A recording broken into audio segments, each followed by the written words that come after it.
Good morning and welcome to Frank's School. Here's the 7th year, 131st day, not day, yeah, day, first video. Smitten, the movie Smitten as a pastoral. That's what the genre is, and this is the third video I've made about this. Barry Morrow is the director, and the lighting, I think I've got it better. The cat did me a favor by blocking a certain light, and I realized, oh, that's my problem, so it might be better. All right, and another thing, just to correct things, I think I had the wrong image in mind when I said I was scanning and I saw this image of a woman running through the Alps. No, but the image is not that of the movie, but the Alps are there, and that's what caught my mind, I think. I'm going to start erasing this because this all looks so complicated as I go on. Now, what I think Barry has done is he has made a graceful step, a successful, graceful step in a very new direction to modern movies. It's not new in the whole history of literature and even movies, but in modern movies it's very new. This is not a romantic comedy. That's the closest that they could come to say, well, what kind of movie is this? It's a romantic comedy. Well, it's romantic, it's comedic, yes. It's a pastoral. But a pastoral is a genre which just hardly even exists anymore. And maybe people just don't recognize it, but maybe Barry, I wonder if he realized that's what he was doing, but one way or another he came up with a pastoral. He's got, in this particular one, there's no sex, there's no violence, no explosions, no car chase scenes, no car wrecks, no special effects that I noticed. How can you make a movie with that? Well, of course you can. It has to be a good movie.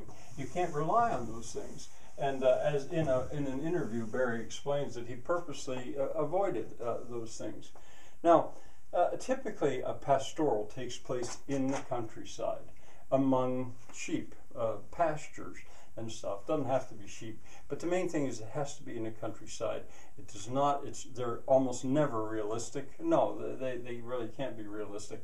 And typically someone leaves the court or civilization or the city, goes to the country, there's where everything takes place.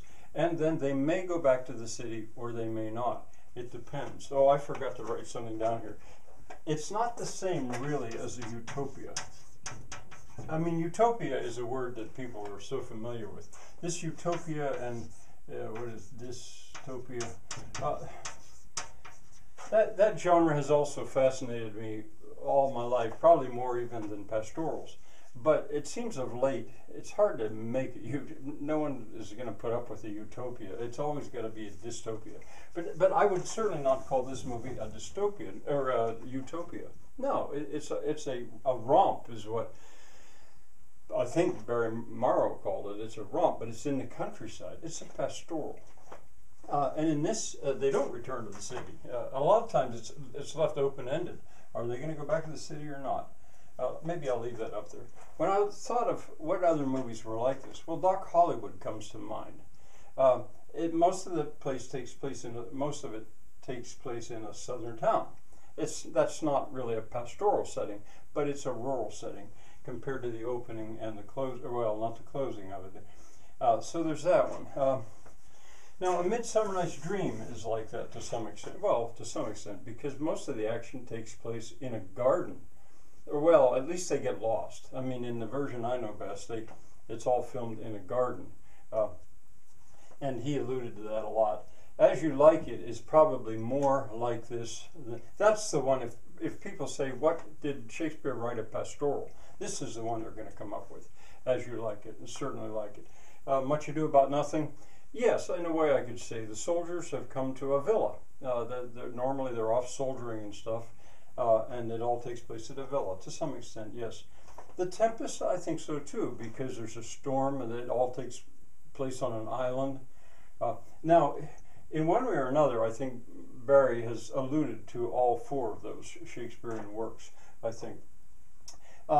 Lost Horizon, well, that's a famous utopia, and I don't know if it really could be considered a pastoral. But in a way it's related. This is renowned as one of the worst musicals ever made. I watched it. I don't know if you could I don't know if you would watch it, but the 1937 version is probably better. All right, now Brigadoon, that I think would qualify. It's kind of time travel, but it takes place in this rustic setting. Oh, the words bucolic and rustic often get mixed in this, trying to come up with a name for this genre. Our Daily Bread. Now this, or wait, I'll come back to this. Far from the Madding Crowd, done in 1968. I think so in a way. This was, I always have trouble. I love this author, but I always have trouble thinking of his Thomas Hardy. Madding is a city, and this all takes place far from the Madding Crowd. Spenser's Fairy Queen. Now I'm jumping across Shakespeare and going clear back even earlier. Fairy Queen, there's a section in that which deals with Pastoral, and I'll give you a link. I'll give you a link in the description so you can go right to see a description of that. And then you can go all the way back to the myth, the Greek myth of Arcadia. These are all examples, really, of, in one way or another, pastorals. Now, Our Daily Bread is different, but I think it is related. It's not fun-loving and free. It's not a romp by any means. Made in 1934, begins in the city. Almost all the action then takes place on a farm, but it's different. But one of the things, I have this up here because typically these will end then with a dance and a wedding, or a wedding and a dance. And that's so true of so many of these. King Vidor, a very famous film director, he financed this himself. And it nearly bankrupted him, actually, Our Daily Bread, because it was not so well received at first. And then right when it was made, right after it was made, FDR was elected and the country started to come out of the Great Depression. But I think this is of particular interest. I would suggest that if Barry doesn't know about this, that he take a look into that. Well, now I would say, go ahead, watch the movie. Watch the movie. When I was teaching, the kids, they don't probably ever see it once, and I'd pause and it'd drive them crazy. Watch it. And because then you'll remember it as I explain in detail as I go through the movie and analyze it. Bye for now.